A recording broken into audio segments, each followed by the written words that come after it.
आजच्या तुलनेत 2026 मध्ये 52% वीज बिल वाढलेलं आहे. ते वीज बिल जे वाढलंय तर ते 7 लाखाच्या पर गेलंय. त्याचे आपल्याकडे सगळे तुमच्याकडं बिल आहे. आपल्याकडे जे लाईट बिल होतं हे लाख 1.5 लाख रुपये 2 लाखापर्यंत होतं. जे सोलर जे म्हणता भुजबळ साहेबांनी मंत्रालयात त्याच्या मिटिंग घेतल्या, सोलर बसवलं, परंतु सोलर रात्री त्याचा उपयोग होत नाही. आणि एमएससीबीने आपलं सोलरचं त्यांना जे जाणारं युनिट आहे त्याच्यावर पण त्यांनी आकारले का 3 रुपये पर युनिट आकारलेलं आहे. म्हणून ते बिल आम्हाला आज भरणं शक्य नाही. म्हणजे सगळा एकत्रित खर्च बघता 41-42% वाढ झाली. आणि जलसंपदा विभागाचा जो विषय आहे, पट्टी वाढली जलसंपदा विभागाची. आपले 3 यामध्ये हंगाम असता त्यांनी आपल्याला काय करून ठेवलं, त्या याच्यामध्ये आपल्याला त्यांनी दुपटीची वाढ केली. कशामुळे केली? तर बिगर सिंचन असल्यामुळं. म्हणून आपला रब्बी हंगाम असेल, त्याच्यानंतर रब्बी आहे आणि खरीप आहे आणि उन्हाळा हंगाम आहे, याचे वेगवेगळे बिल येतात. 20 लाख रुपये आपलं वर्षाला त्या ठिकाणी त्यांचाच बिल त्या ठिकाणी भरावं लागतं.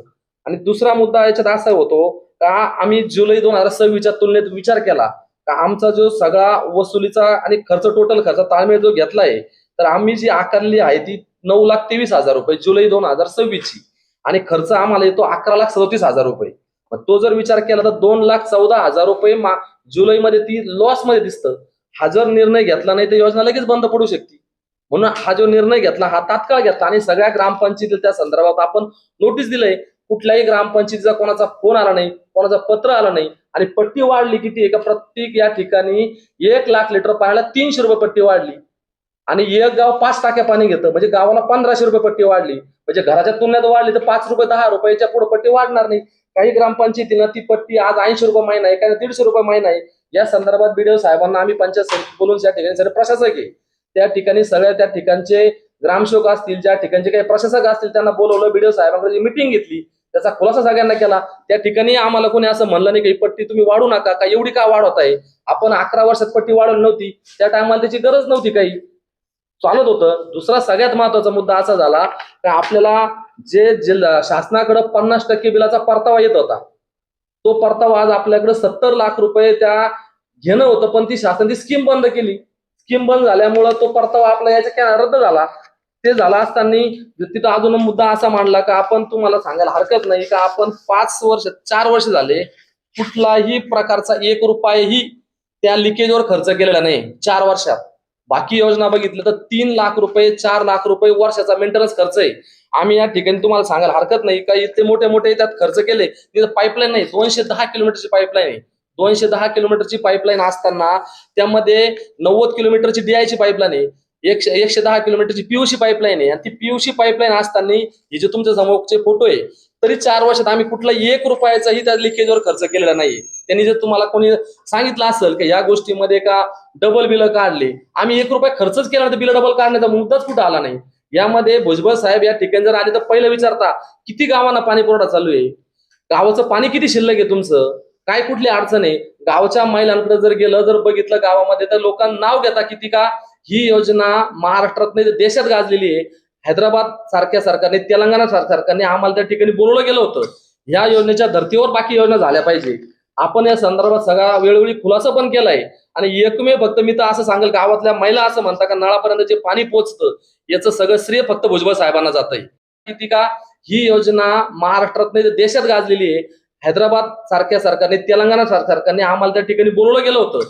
या योजनेच्या धर्तीवर बाकी योजना झाल्या पाहिजे. आपण या संदर्भात सगळा वेळोवेळी खुलासा पण केलाय. आणि एकमेव फक्त मी तर असं सांगेल, गावातल्या महिला असं म्हणतात का नळापर्यंत जे पाणी पोहोचतं याचं सगळं श्रेय फक्त भुजबळ साहेबांना जात आहे. अशी इतके दिवस ही कुठली योजना चालू शकत नव्हती. याला शासनाचा 1 रुपयाही न मिळता ही योजना चालतीये. आपल्या यामुळे किती दुष्काळ झाले, किती पाणी नाही आलं, किती टँकर गावांना चालू आहे. नळापर्यंत जे पाणी पोहोचतं तर आज गावाकडे जर गेलं तर लोक मळ्यातून गावात पाणी आणत होते, आज लोक गावातून मळ्यात पाणी घेऊन जातात. ही कृपा फक्त भुजबळ साहेबांची आहे. म्हणून साहेब आम्हाला आल्यानंतर पहिले सांगता, बाबा अरे तुझं काय अडचण आहे, पाण्याचा काय प्रॉब्लेम आहे, तळ्यात किती पाणी शिल्लक आहे, किती दिवस पुरणार आहे, याचा जो पाठपुरावा ते करता. आता सुद्धा साहेबांच्या आम्ही लक्षात आणून दिल्यानंतर साहेबांनी परत सोलरचं यामध्ये मागणी केली आहे. सोलर पण आपण साहेबांच्या माध्यमातून सोलर पण या ठिकाणी आपल्याला परत उपलब्ध होणार आहे. म्हणून असं जे काही कोणी आहे कुठल्या धर्तीवर ही समिती नेमण्यात आली होती आणि ही समिती बेकायदेशीर आहे असं आरोप करण्यात आला, यावर काय सांगता? मुद्दा समजून घेतला पाहिजे. याची पार्श्वभूमी अशी की 2009 साली जेव्हा एमजेपीने ही योजना पूर्ण केली त्यावेळेस ही योजना जिल्हा परिषदने चालवायला घेतली पाहिजे होती. तत्कालीन जिल्हा परिषदने असा ठराव केला की ही योजना चालवणं जिल्हा परिषदेच्या उत्पन्नाला शक्य नाही. त्यामुळे मग ही योजना कोणी चालवायची, म्हणून हा आदरणीय भुजबळ साहेबांनी कॅबिनेटला विषय घेतला आणि महाराष्ट्रातली एकमेव ही योजना प्रायोगिक तत्वावर ही त्या 38 गावच्या लोकांची समिती करायची आणि त्या समितीने ती योजना चालवायची असं त्यावेळेस ठरलं. ते ठरल्यानंतर त्यावेळेस आपले राधाकिसन आप्पा सोनवणे जिल्हा परिषदेचे अध्यक्ष होते, संभाजीराजे पवार पंचायत समितीचे सभापती होते. त्यांच्या उपस्थितीत येवला पंचायत समितीला मीटिंग झाली. 38 गावच्या सरपंचामधून सचिन भाऊची अध्यक्षपदी आणि माझी उपाध्यक्षपदी निवड झाली. तिथून पुढे 1 एप्रिल 2012 पासून हा कारभार सुरू झाला. त्याच्यानंतर आम्ही शासनाला पत्र दिलं की ह्या योजनेचा कार्यकाळ कधी समितीचा कार्यकाळ कधी संपणार आहे आणि ही नवीन समिती कशी गठन करणार आहे याबाबत आपण शासनाला मार्गदर्शन करावं आणि आम्ही कामकाज करावं की थांबवावं याबाबत पण आम्हाला आदेश हवे. शासनाकडनं आम्हाला कोणत्याही बाबत तुमचा कार्यकाळ संपलेला आहे किंवा तुम्ही काम करू नका असं कोणत्याही प्रकारच्या सूचना आलेल्या नाही.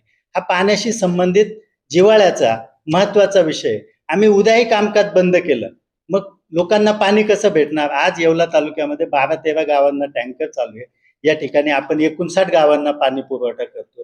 ही योजना मोडकळीस येईल आणि शासनाचे जे आदेश आहेत त्याच्याप्रमाणे आम्ही काम करतो. याचा आदरणीय भुजबळ साहेब हा 8 दिवसाला आढावा घेत असतात कामकाज कसं सुरू आहे याचा. सोलर बसवलेला असताना पाणीपट्टी वाढता बघा. आणि मुद्दा असा आहे की 2015 साली आम्हाला लाईट बिल किती येत होतं तर साधारण 3-3.25 लाख रुपये महिन्याला येत होतं. आज 10 वर्षात विजेचे दर इतके वाढलेले की आज ते बिल जवळपास 7 लाख रुपये येतं. आज जर सोलर बसवलेलं नसतं तर आम्हाला 7 लाख रुपये लाईट बिल भरावं लागलं असतं. पण आज सोलर बसवलेलं असल्यामुळे आम्हाला 3 लाख रुपये लाईट बिल भरावं लागतं. त्यावेळचे विजेचे दरच मुळात 3 लाख रुपये होते. सोलर बसवलेलं असलं तरी त्याचा फायदा आज या ठिकाणी आम्हाला झालेला आहे. झालेल्या आमसभेत जे 38 गाव पाणी पुरवठा योजना आहे त्या योजनेमध्ये बोगस बिलं काढून भ्रष्टाचार झाल्याचा आरोप झाला आहे. तो केवळ राजकीय विरोध म्हणून होतोय की त्याचं वास्तव नेमकं काय आहे? येवला 38 गाव योजना ही भारतातली 1 नंबरची योजना आहे. वर्ल्ड बँकेने जो सर्वे केला 2015-16 साली त्यावेळेस भारतातली ही 1 नंबरची योजना म्हणून त्यांनी जाहीर केलं. म्हणजे हे येवलेकरांसाठी एक कौतुकाची बाब आहे की भुजबळ साहेबांनी हाताळत असलेली योजना भारताला आदर्श ठरलेली. तेलंगणा राज्याने त्यांच्या कॅबिनेटला ठराव केला की येवल्याच्या 38 गाव योजनेच्या धर्तीवर आपल्या राज्यातल्या योजना तयार करायच्या आणि समिती मार्फत चालू. आज खरं म्हणजे आपल्या येवलेकरांचं हे दुर्दैव आहे की या योजनेवर असे आरोप केले जातात. आपला कारभार इतका पारदर्शक आहे की तो कधीही त्यांना पाहायला भेटेल. आम्ही जर ठरवलं असतं तर आम्ही त्या ठिकाणी चांगलं ऑफिस तयार केलं असतं. तिथं खर्च करायला पैसे होते. गेल्या 15-16 वर्षाच्या इतिहासात आम्ही बसायला साधी 1500 रुपयाची खुर्ची सुद्धा त्या ठिकाणी घेतली नाही. आम्हाला कोणत्याही प्रकारचं समितीला त्या ठिकाणी मानधन नाही. फक्त भुजबळ साहेबांचे जे आदेश आहेत की आपल्याला ही पाणी योजना सुरू ठेवायची, ही देशाला आदर्श ठरलेली योजना आहे, त्याच्याप्रमाणे आम्ही त्या ठिकाणी काम करतोय. लिकेजेसचा विषयाला खर्च करायचा विषय येतच नाही, कारण आपण जे कॉन्ट्रॅक्टर नेमलेले त्या कॉन्ट्रॅक्टरने वार्षिक छोटी मोठी लिकेजेस जे असतील ती त्याच्यामध्ये करायची. ते स्वतःच करतात. पैसे देण्याचं कुणाला कारणच येत नाही. पाण्याच्या शुद्धतेबाबत देखील प्रश्नचिन्ह निर्माण करण्यात आले. आरोग्य मिश्रित पाणी येते असे काही गंभीर आरोप करण्यात. पाण्याच्या शुद्धतेबाबत आमच्याकडे कुठल्याही प्रकारची एकही तक्रार आलेली नाही. कधी तक्रार आली असेल तर आम्ही समितीचे अध्यक्ष, उपाध्यक्ष, BDO साहेब आम्ही त्या ठिकाणी जाऊन त्या शंकेचं निरसन करतो. परंतु जर काही ठिकाणी राजकीय आळया निर्माण झाल्या असतील तर त्याच्या आमच्याकडे काही तक्रारी आलेल्या नाही. त्याचं पण आम्ही निरसन करतो. आणि अशा समितीवरती तो गावचा सरपंच किंवा उपसरपंच असणं असा बंधनकारक आहे, असा काही नियम आहे? नाही, असं आहे की या समितीचे जे 38 गावांचे सदस्य आहे हे त्या गावचे पाणी पुरवठा व स्वच्छता समितीचे अध्यक्ष असले पाहिजे, सरपंच असले पाहिजे असं नाही. पण कायद्यात असं आहे की सरपंच हे पदसिद्ध त्या समितीचे अध्यक्ष असतात त्या गावचे. पण ज्या सरपंचांना वाटतं की आपल्याला स्वच्छता समितीचं पाणी पुरवठ्याचा अध्यक्ष व्हायचं नाही, ते सरपंचाच्या परवानगीने इतर गावातील कोणत्याही व्यक्तीला ग्रामसभेचा ठराव करून त्या स्वच्छता समितीचे अध्यक्ष करतात. आणि आज मी माझ्या विखरणी गावचा स्वच्छता पाणी पुरवठा समितीचा अध्यक्ष आहे. सचिन भाऊ त्यांच्या उंदेवाडीचे पाणी पुरवठा स्वच्छता समितीचे अध्यक्ष आहे. थोडक्यात ही समिती कायदेशीर आहे असं निश्चितच कायदेशीर आहे. मूळ मुद्दा असा आहे, ज्यावेळेस ही योजना तयार झाली ही 38 गाव पाणी पुरवठ्यासाठी योजना होती. परंतु ज्यावेळेस एक एक गावाची डिमांड वाढत गेली, लोक भुजबळ साहेबांकडे ते साहेब आमचं गाव जोडलं पाहिजे, आमच्या गावावरून पाईपलाईन गेलेली, आमचं गाव ऍड केलं पाहिजे, आमची वस्ती ऍड केली पाहिजे, असं करता करता आज माझ्या माहितीनुसार 62 गाव झाले. ज्यावेळेस 62 गाव झाले त्यावेळेस त्या फिल्ट्रेशन प्लॅन्टची कॅपॅसिटी वाढवणं भाग पडलं. त्या मोटर जिथं 4 तास चालायची ती आज 8 तास चालती, 10 तास चालती, 12 तास पाणी फिल्टर व्हायला लागतंय. आणि आज त्याच्यामुळे नियमाप्रमाणे ती वीज बिल वाढणार आहे. आणि यांनी सांगितल्याप्रमाणे ती वस्तुस्थिती बरोबर आहे. पूर्वी ह्या योजनेसाठी 50% जिल्हा परिषद अनुदान द्यायची, ते लाईट बिल यायचे. उदाहरणार्थ यांना 3 लाख रुपये लाईट बिल येत असेल तर 1.5 लाख रुपये जिल्हा परिषद द्यायची, शासनाकडून यायचे, 1.5 लाख रुपये यांना भरावं लागायचे. त्याच्यामुळे यांना ह्या योजनेचं काही वाटलं नाही. परंतु अचानक शासनाने ज्यावेळेस 50% पैसे देणं बंद केलं आणि 38 गावचे 62 गावं झाले. 62 गावं झाल्यामुळे त्या योजनेवरती लोड वाढला म्हणजे फिल्ट्रेशन वाढलं म्हणजे पाण्याची डिमांड वाढली. ज्या 38 गावला पाणी लागत होतं, समजा एका वेळेस तलाव भरला तर 4 महिने पाणी पुरणार होतं, त्या ठिकाणी 62 गाव झाल्यामुळे ते 2 महिनेच पाणी पुरवायला लागलं. म्हणजे त्याचा परिणाम असा झाला की इरिगेशनची पाणीपट्टी वाढली. आणि मेन मुद्दा कसा आहे, त्या इरिगेशनला पावसाळ्यामध्ये पाणीपट्टी कमी असते, त्यावेळेस पुराचं पाणी मिळतं, पाणीपट्टी कमी असते. परंतु आपल्याकडे जनरली पावसाळ्यात कमी पाणी लागतं, डिमांड कमी असते. परंतु आपल्याकडे डिमांड ही उन्हाळ्यात जास्त वाढल्या जाते. आणि उन्हाळ्यात वाढल्यानंतर ते कमर्शियल रेट हा इरिगेशनचा लावला जातो. पाणीपट्टी मोठ्या प्रमाणात त्याचे पैसे हे करतात. हे सगळं करत असताना ज्यावेळेस यांचे 50% वीज बिल माफ बंद झालं, त्याच्यानंतर यांच्यावरती लोड वाढलं. मध्ये भुजबळ साहेबांनी मिटिंग घेऊन शासनाच्या माध्यमातून सोलर निर्माण केल्यानंतर बऱ्यापैकी यांचं लाईट बिल त्याच्यामध्ये कमी झालं. परंतु हे 62 गाव वाढल्यामुळे जो विजेचा दर वाढला, विजेची डिमांड वाढली, त्याच्यामुळे ती योजना चालवणं आज मी तिला 30% वाढ केल्याशिवाय शक्य नाही. याने तसं तर 50% करायला पाहिजे या मताचं मी, कारण मी पण अनेक संस्था चालवतो. जी वाढलेली पाणीपट्टी मी स्थगिती देतोय किंवा आकारणी देणं, नेमकी याबद्दल संभ्रम निर्माण झालेला आहे, याबद्दल आपण खुलासा करू. सगळ्यात महत्वाची गोष्ट जी आहे, ही जी 38 गावे पाणी पुरवठा योजना आहे, तर या समितीची निवड कशी होते याच्याबद्दल पहिल्यांदा मी आपल्याला क्लिअर करतो. प्रत्येक ग्रामपंचायतीमध्ये एक स्वच्छता, आरोग्य आणि पाणी पुरवठा समिती असते. सरपंच हे जे असतात त्याचे पदसिद्ध अध्यक्ष असतात आणि ग्रामपंचायत अधिकारी असतात ते त्याचे सचिव असतात. या व्यतिरिक्त ग्रामसभेला जर असं वाटलं की याच्या व्यतिरिक्त ते ग्रामसभा दुसऱ्या व्यक्तीची सुद्धा त्या ठिकाणी पाणी पुरवठा स्वच्छता समितीच्या अध्यक्षपदी निवड करू शकते. मग 38 गाव योजनेमध्ये ज्या सर्व ग्रामपंचायती ज्या आहेत, ज्या या ग्रामपंचायती 38 गावे पाणी योजनेत समाविष्ट आहेत, त्या सर्व ग्रामपंचायतीच्या स्वच्छता, पाणी पुरवठा आणि आरोग्य समितीचे अध्यक्ष आणि सचिव हे जे आहेत, तर यांच्या माध्यमातून ही जी 38 गावे पाणी पुरवठा योजना आहे, तर यांच्या अध्यक्ष आणि सचिव उपाध्यक्षांची त्या ठिकाणी निवड होते. तर आता तालुक्यामध्ये अशी किंवा ऑल महाराष्ट्रामध्येच अशी परिस्थिती आहे की आता बहुतांश ग्रामपंचायतीमध्ये त्या ठिकाणी नियमित सरपंच नाहीत. त्या ठिकाणी जे नियमित सरपंच होते त्यांना प्रशासनाने एक 6 महिन्यासाठी मुदतवाढ दिलेली होती. आता ती मुदतवाढ सुद्धा त्या ठिकाणी संपून गेलेली आहे. म्हणजे स्वच्छता आणि गाव पातळीवर काम करणाऱ्या स्वच्छता, आरोग्य आणि पाणी पुरवठा समित्या ज्या आहेत ते सध्या तरी त्या ठिकाणी कार्यरत नाहीत. ज्यावेळेस आता या संदर्भामध्ये ह्या समितीचं पुनर्गठन करायचं असेल किंवा त्याच्यामध्ये काही निर्णय घ्यायचा असेल, तर या समितीचे जे अध्यक्ष आणि सचिव यांची त्या ठिकाणी मीटिंग घेण्याची आवश्यकता आहे. परंतु या समित्याच कार्यरत नसल्यामुळे आता जी 38 गावे पाणी पुरवठा योजनेची जी कार्यरत समिती आहे त्यांच्या माध्यमातूनच आपल्याला त्या ठिकाणी निर्णय घेणं आवश्यक आहे. त्याच्यामुळे भविष्यात ज्यावेळेस निवडणुका होतील आणि निवडणुकीच्या माध्यमातून त्या ठिकाणी सरपंच त्या पदावर बसतील, त्यावेळेस आम्ही त्या आरोग्य, पाणी पुरवठा आणि स्वच्छता समित्या ज्या आहेत तर त्यांची निवड झाल्यानंतर तालुका पातळीवरती आम्ही. आणि दुसरी गोष्ट अशी आहे की या समितीच्या पुनर्गठनाच्या संदर्भामध्ये ऑलरेडी शासनाला आपण त्या ठिकाणी मार्गदर्शन मागवलेलं आहे. ते मार्गदर्शन पण आपल्याला त्या ठिकाणी मिळालेलं नाही. तर आम्ही परत एकदा शासनाला रिमाइंडर पाठवू आणि या समित्यांचं पुनर्गठन कसं करायचं तर याच्या संदर्भात शासनाला परत मार्गदर्शन मागू आणि शासनाकडून मार्गदर्शन मिळाल्यानंतर त्या ठिकाणी आम्ही समितीचं पुनर्गठन करण्यासंदर्भातची प्रक्रिया करू. आणि दुसरा जो मुद्दा आहे की स्थगिती दिली, तर सध्या जर 38 गावे पाणी योजनेचा एकूण जर खर्च बघितला तर वीज बिलामध्ये जवळजवळ 51% त्या ठिकाणी वाढ झालेली आहे आणि योजनेचा एकूण खर्च जो आहे तो 40% त्या ठिकाणी वाढलेला आहे. त्याच्यामुळे ही योजना जर आपल्याला कार्यरत ठेवायची असेल तर ही वाढ करणं त्या ठिकाणी गरजेचं आहे.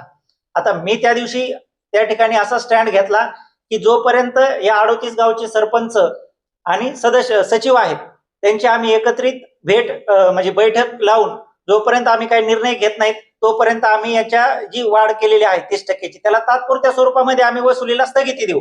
परंतु आता 38 गावाच्या अंतर्गत ज्या ग्रामपंचायती आहेत तिथं स्वच्छता आणि पाणी पुरवठा समित्या ज्या आता कार्यरत आहेत तर त्या अस्तित्वात नसल्यामुळे त्यांची आता बैठका घेण्याचा या ठिकाणी प्रश्नच येत नाही. त्याच्यामुळं 38 गावे पाणी योजना जी कार्यरत समिती आहे या समितीने जी 30% ची वाढ केलेली आहे ग्रामपंचायतीसाठी आणि 20% खासगी प्रयोजनासाठी, तर ही वाढ आपल्याला त्या ठिकाणी ही योजना जर आपल्याला चालू ठेवायची असेल तर ती वाढ त्या ठिकाणी करावीच लागणार आहे.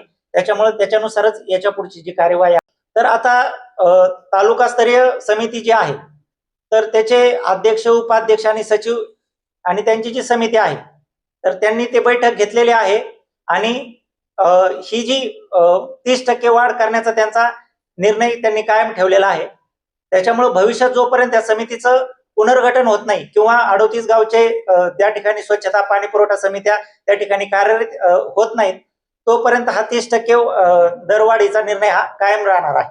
तर ग्रामस्थांनी जो आहे तर ती पाणीपट्टी त्याच्यावरती फेरविचार व्हावा किंवा ती कमी करावी असा जर एक प्रस्ताव आपल्याकडे पाठवला तर त्या संदर्भामध्ये पुनर्विचार असा काही होईल का?